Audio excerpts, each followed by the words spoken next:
right, Tyler Orton from Business in Vancouver back with us. Good morning, Tyler. Good morning, Steve. More good news for our economy as far as Vancouver and BC is concerned. Yeah, BMO just released an economic snapshot for both British Columbia and Vancouver, and it's really supporting projections that have been going around throughout a lot of economists that we're projected to be top economic performer throughout Canada, not just this year, but through the next few years at the very least. So if we take a look at the numbers, I just want to show you how Vancouver is comparing with other major cities across Canada. Unemployment in Vancouver right now, so far this year, we're at 6.2% compared with Toronto, which is obviously kind of the center of the Canadian economy.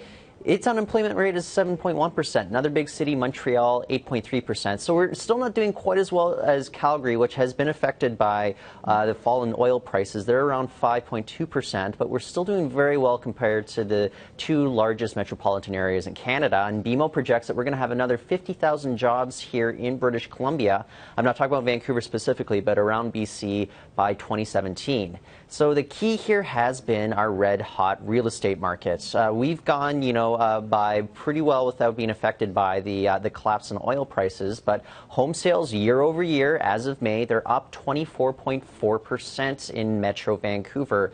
That's really helping a lot of the service-based economy here. So right now we have 20,000 condo units under construction, 4,200 single-detached homes. Now, those numbers are expected to go through to at least 2017. We'll have similar construction numbers going forward. So it looks as if we are going to have steady economic data coming in for at least next 2 years with regards to real estate.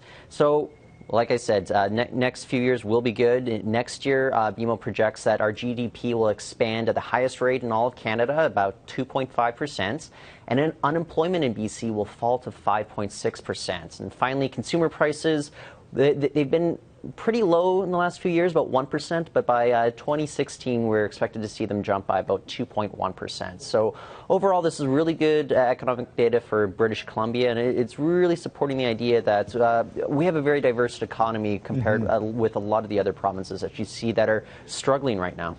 All right. Well, that's good news for us. Absolutely. Not so good news in Greece, and I know you're going to talk about that in your next report about what's happening there. So we'll look forward to that. Thank you, Tyler. Thank you.